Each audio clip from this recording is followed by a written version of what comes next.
반갑습니다. 모두 한 주 잘 지내셨습니까? 예. 어느덧 4월도 오늘이 마지막 주일입니다. 역시나 이 독일의 4월 날씨는 예상대로 더웠다, 눈 왔다, 더웠다가 반복되는 날씨였습니다.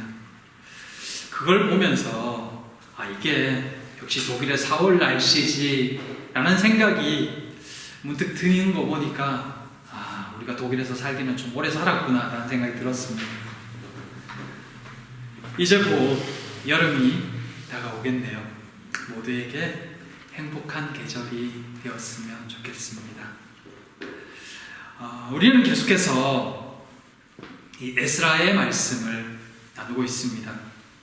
지난 시간에 우리는 이 이스라엘 귀한 자들이 신앙의 순수성을 지키기 위해서 이스라엘에 이미 정착해 있던 그 땅의 백성들, 특별히 이 사마리아인들의 그 함께 건축하자는 제의를 이 귀한 자들이 거절하고 있는 모습을 살펴보았습니다. 이 거절이 상당한 방해를 불러올 것을 예상했지만 그래도 이 신앙의 순수성을 지키는 것이 무엇보다 중요하다는 것을 알았기에 귀한 자들은 타협하지 않았습니다. 그리고 예상했던 대로 대적들은 이 바사 제국, 페르시아 제국의 온갖 모함과 거짓으로 편지와 뇌물을 동원해서 기어이 성전 건축 중단 명령을 받아내고 맙니다. 그렇게 14~15년의 시간이 흘렀습니다. 성전 건축이 중단된 지 10수년이 지난 것입니다. 오늘 본문은 바로 그 시간들이 흐른 후에 성전 건축 중지 명령 이후 10수년의 시간이 흐른 후의 사건을 기록하고 있습니다. 첫째, 끝까지 이겨야 합니다. 이스라엘 백성들은 14~15년 정도를 성전 건축을 하지 못한 채 점점 폐허가 되고만 뒷담한 성전을 바라보아야만 했습니다. 그런데 그때 오늘 본문에서 보듯이 1절에 선지자들, 곧 선지자 학개와 또 스가랴가 이스라엘 하나님의 이름으로 유다와 예루살렘에 거주하는 유다 사람들에게 예언했다라고 말합니다. 학개 선지자와 스가랴 선지자가 등장해서 하나님의 말씀으로 다시 백성들을 이렇게 세워서 성전 지을 것을 독려했던 것입니다. 백성들은 그 말씀에 힘을 받고 다시 성전을 재건하려고 합니다. 하나님의 백성들이 다시 일어선 것입니다. 참으로 감격스러운 장면이 아닐 수 없습니다. 10수년 동안 멈춰 있었던 점점 폐허가 되어가던 그 하나님의 전이 다시 건축을 시작했으니 말입니다.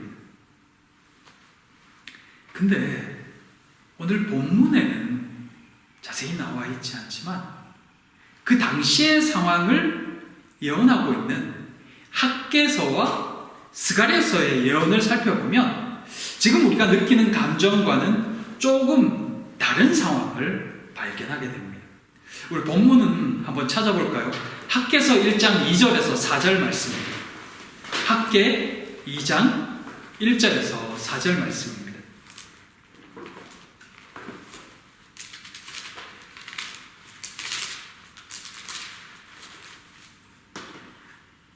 학개서 2장 1절 4절, 제가 가진 성경 구약 1311면에 있습니다. 학개 2장 1장 2절에서 4절 우리 같이 한번 읽어보겠습니다. 학개서 2장 1장 2절에서 4절 같이 읽습니다. 만군의 여호와가 이같이 말하여 이르노라. 이 백성이 말하기를 여호와의 전을 건축할 시기가 이르지 아니하였다 하느니라. 여호와의 말씀이 선지자 학개에게 임하여 이르시되 이 성전이 황폐하였거늘 너희가 이때 평벽한 집에 거주하는 것이 옳으냐.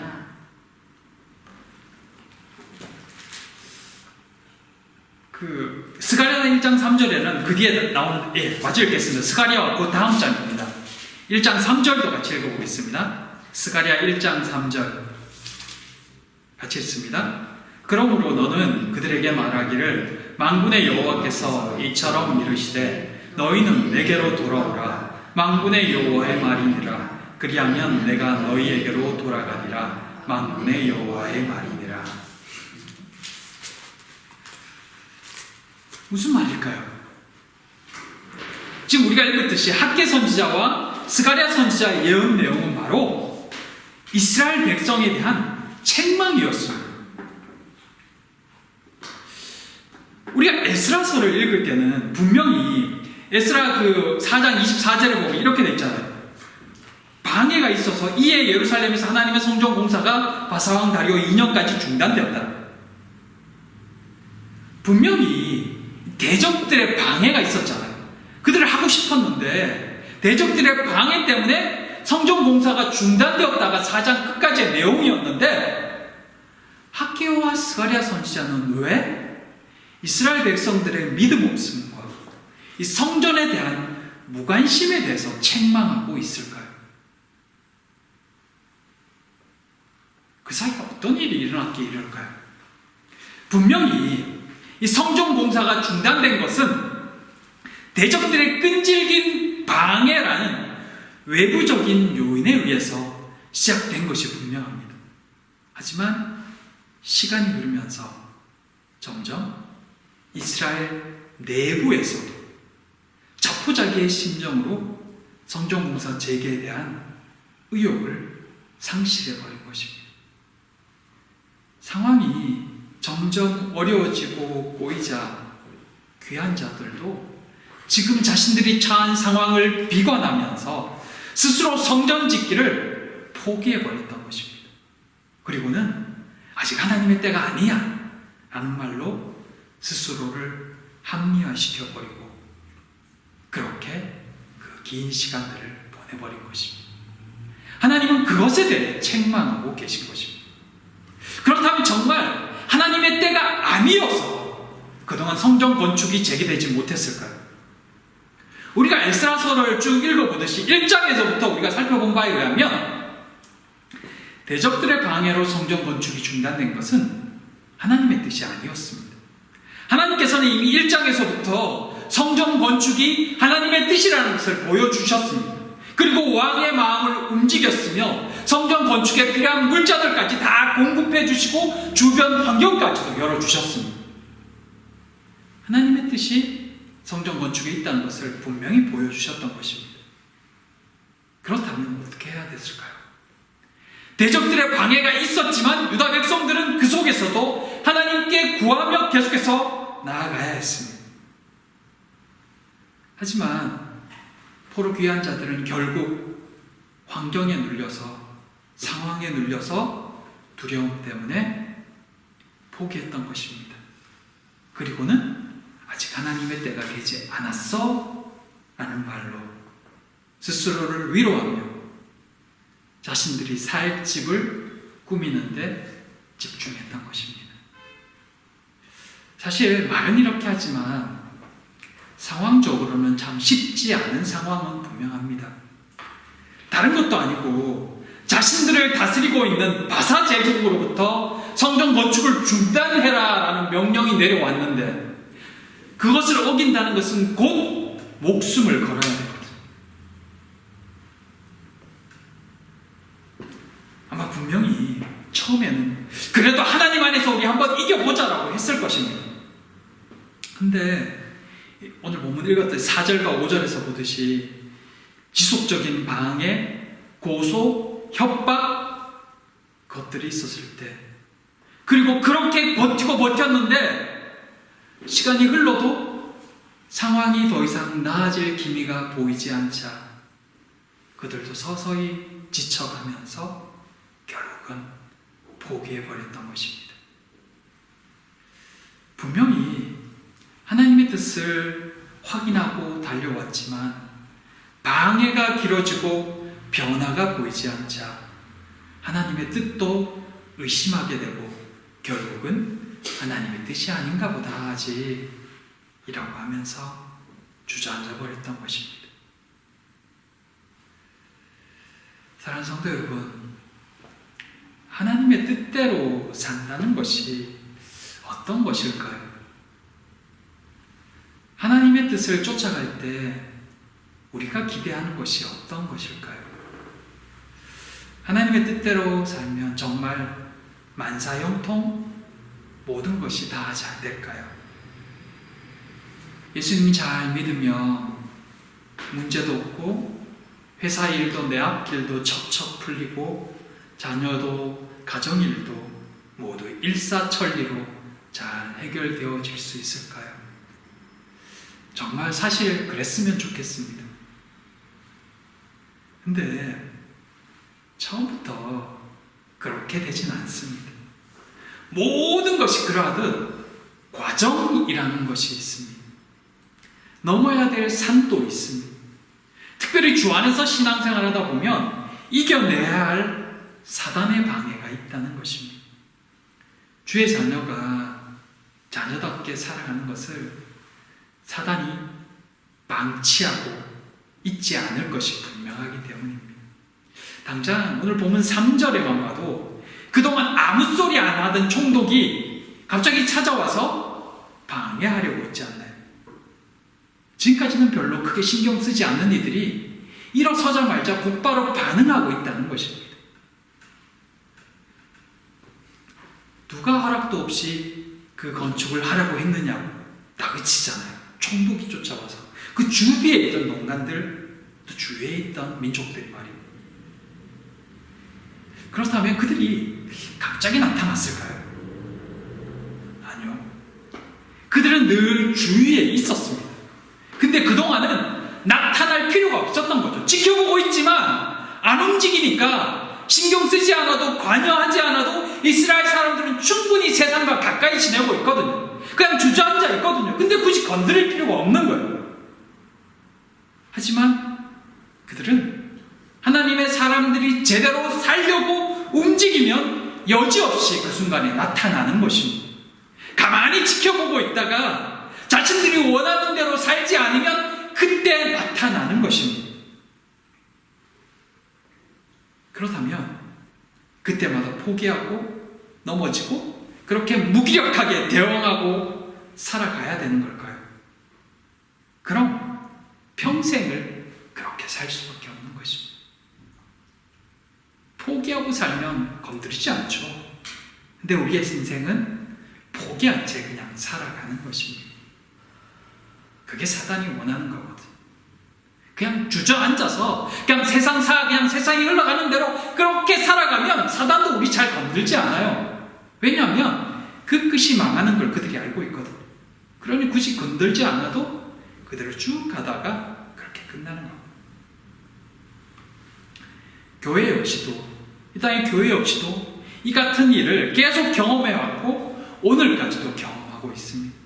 교회가 무능하고 조용하며 성장하지 않고 교회 세우기를 포기하고 다른 이들에게 나아가지 않는 한 세상은 별로 우리에게 관심을 갖지 않습니다. 내버려둬요. 하지만 교회가 움직이기 시작하고 기도하기 시작하고 열정적일 때 대적은 그 순간 나타나서 다시 방해를 시작한다는 것입니다.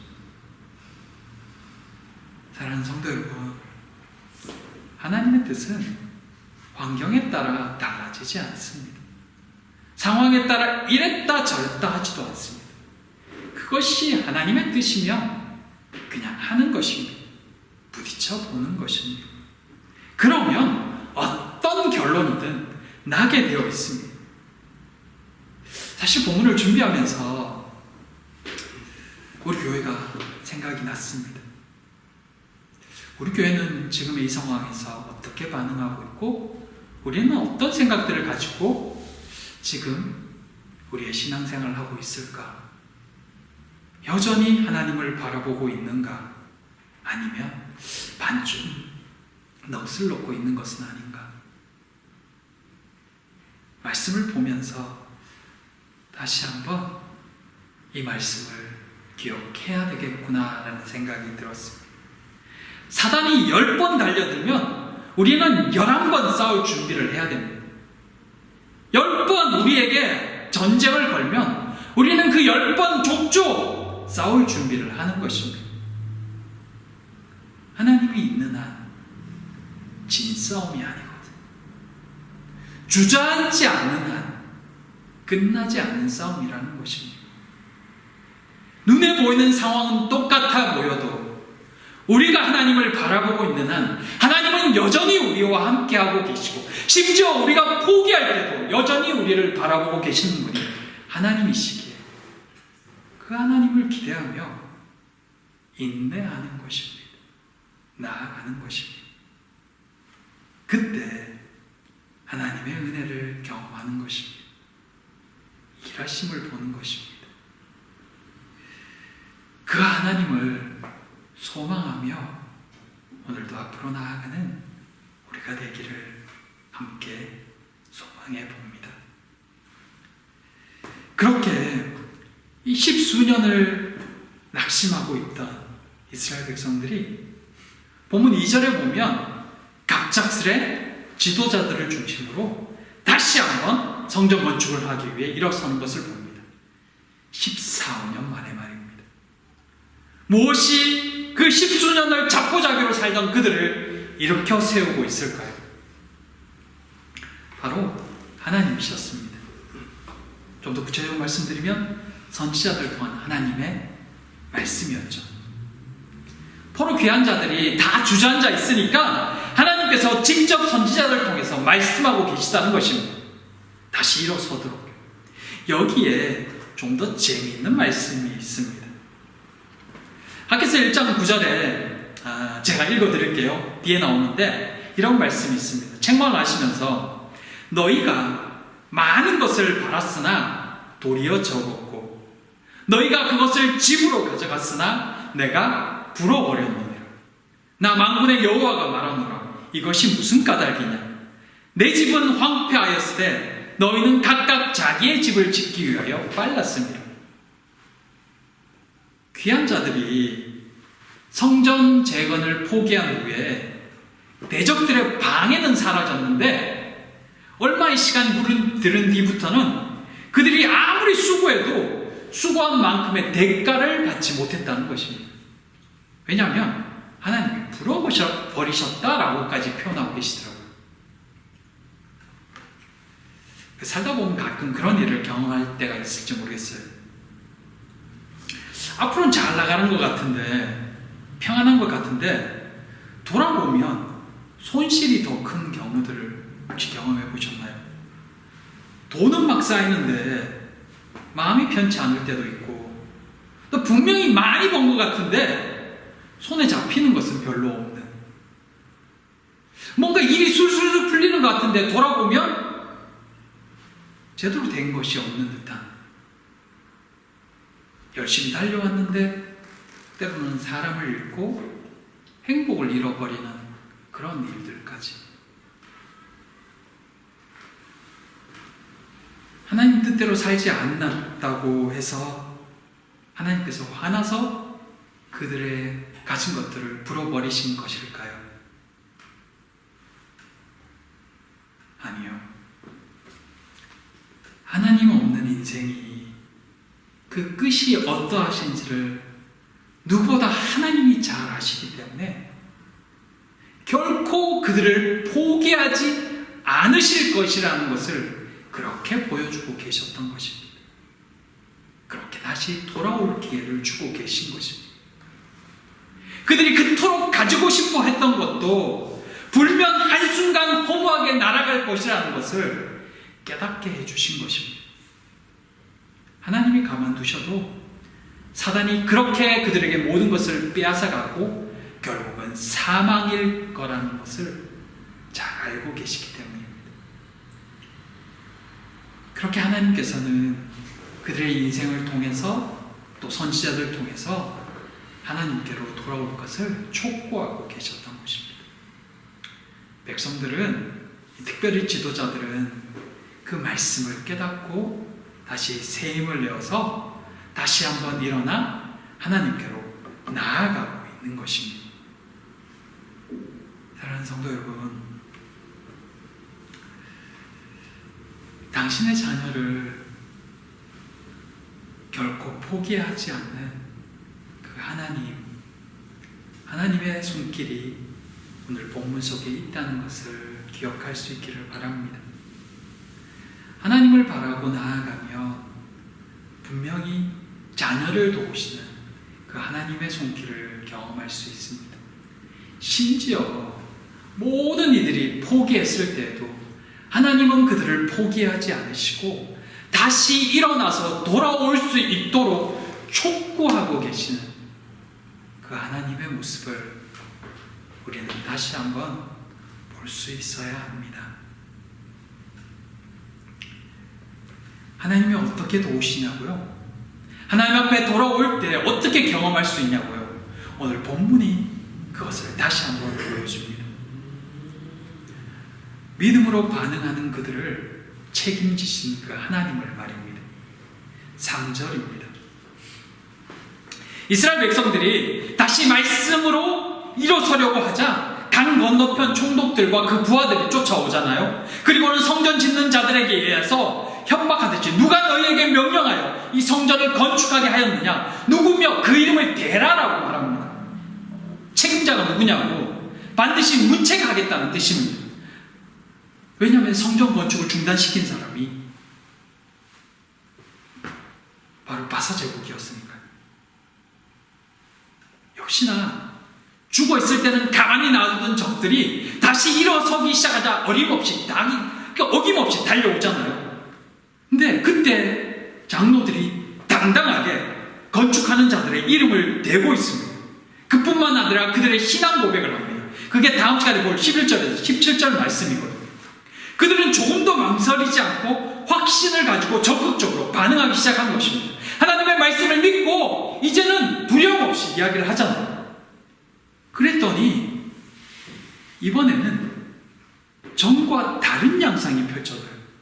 앞에서는 바사 제국이 중단을 명령하자 멈췄잖아요. 근데 장로들이 나서서 이거 누가 건축하는 거야? 왜 하는 거야? 이것에 대해서 이야기하자 말자 이번에는 관리들이 백성들의 말을 귀담아 듣고는 그 사실을 바사 제국에 확인한 후에 그 사실에 근거해서 공정한 판단을 내리려고 하고 있다는 것입니다. 중단부터 시키는 것이 아니라 그러면 바사 제국에 연락해서 이게 사실인지 아닌지 확인하겠다 라고 말하고는 중단까지는 명령하지 않는 거예요. 왕실의 결과가 나올 때까지 중단시키지 않고 그냥 건축을 지켜보겠다는 것입니다. 놀라운 일이죠. 그래서 그 과정까지 계속해서 성전 건축이 재개되고 있는 것입니다. 근데 성경은 그렇게 되는 이유를 5절에서 이렇게 표현합니다. 하나님이 유다 장로들을 돌보셨습니다. 그들이 믿음으로 담대하게 말하자 하나님께서 그들을 붙드시고 돌보셔서 그 관리들까지도 함부로 손 못 대도록 만들어 주셨다라고 표현하고 있는 것입니다. 하나님의 명령에 하나님의 뜻에 적극적으로 순종하며 문제와 정면으로 맞서려고 하자 하나님이 그 문제에 직접 간섭하셨다라고 그렇게 성경이 말하고 있는 것입니다. 믿음으로 앞으로 나아가기를 결정하고 나아가자 이 장벽의 문이 열렸다는 것입니다. 그동안은 안 된다, 힘들다, 어렵다라고만 말했었는데 생각했었는데 말씀에 의지해서 더 강하게 더 담대하게 맞섰더니 하나님께서 그들을 직접적으로 도우시며 역사하고 계셨다는 것을 오늘 본문이 이야기해주고 있는 것입니다. 그들은 믿음으로 반응했고 하나님은 그 일에 간섭하심으로 상황을 열어주셨으며 백성들은 에스라 5장 5절에서 그들은 멈추지 않았다라고 말합니다. 그들은 이 정치적 압력에 굴복하는 대신 계속 전진하기로 결정했던 것입니다. 그들은 성전 건축을 멈추지 않았습니다. 사랑하는 성도 여러분, 아무리 어려워도 하나님의 뜻을 믿고 포기하지 않으면 결국 도우시는 하나님을 경험할 수 있습니다. 분명히 난관도 있고 어려움에 봉착하기도 할 것입니다. 신앙생활을 함에 있어서 방해가 없다면 그건 어쩌면 지금 내가 잘못 가고 있는 것이거나 아니면 이미 그 어려움의 과정을 넘어섰기 때문일 것입니다. 만사형통? 어떤 일을 해도 어려움이 없다는 우리가 바라는 바지만, 그러나 이 땅에서 그리스도인으로 살아가는 동안 그 단어는 우리에게 조금 먼 단어일지도 모릅니다. 왜냐하면 하나님이 기뻐하시는 올바른 신앙인으로 살아가는 그 삶을 가만히 지켜보고만 있을 사단이 아니기 때문입니다. 어떻게 해서든 넘어지게 만들고 문제를 만들려고 하는 것이 사단이기 때문입니다. 또한 우리의 육신이 너무 약해서 편하면 하나님과 멀어질 가능성이 있기 때문입니다. 그래서 문제가 생기고 또 문제를 주기도 하시는 것입니다. 사랑하는 성도 여러분, 우리가 역사를 보면 이걸 이미 알고 있습니다. 실제로 그 초기 기독교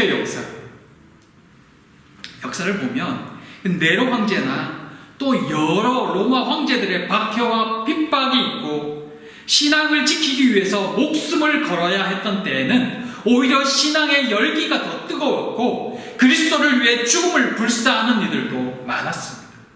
하지만 로마가 AD 313년에 그 밀라노 칙령을 통해서 기독교를 정식으로 국교로 인정하고 난 이후에 오히려 기독교는 더 타락의 길을 걸어갔음을 역사를 통해 우리는 알고 있습니다. 우리가 바로 중세 암흑기, 그때는 기독교가 국교인 시대였습니다. 기독교를 공인한 것이 나쁘다가 아니라 그만큼 삶이 편해질 때, 어려움이 없을 때 우리의 신앙도 나태해지고 타락할 가능성이 훨씬 높다는 것입니다.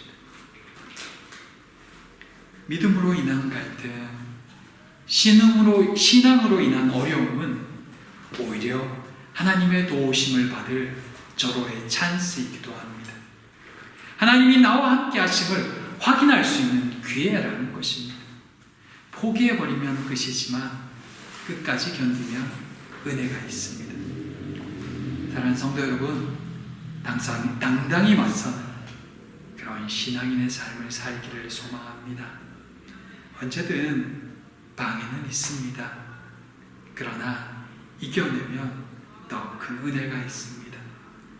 고난의 시기, 괴로움의 시기들, 기도해야 할 때 더 하나님을 바라보므로 더 큰 은혜를 경험하는 그런 우리 모든 성도님들 되기를, 우리 교회 되기를 진심으로 소망하고 기도합니다.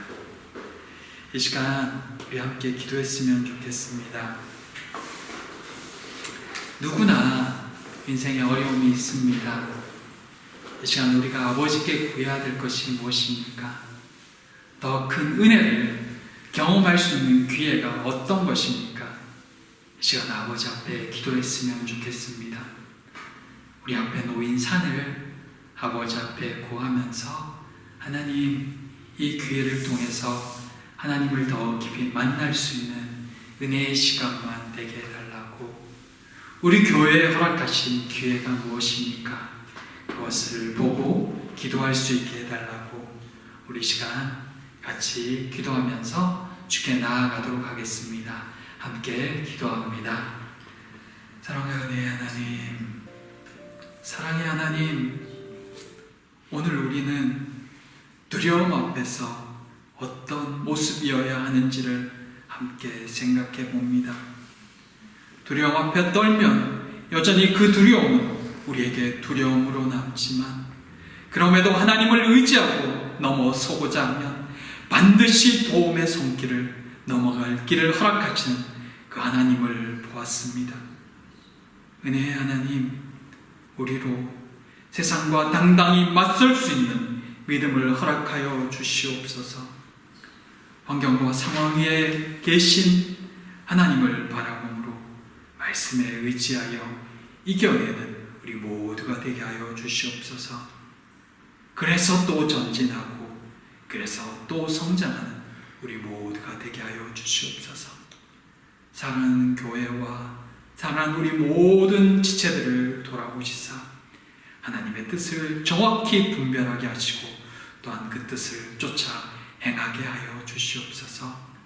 하나님, 기도 가운데 말씀하여 주시며 힘주시고 위로하시는 아버지로 말미암아 새 힘을 얻고 또 그렇게 이 한 주를 우리에게 주어진 산을 넘어가는 우리 모든 성도들 이 한 주가 되기를 소망하오며 예수님 이름으로 기도드립니다. 아멘.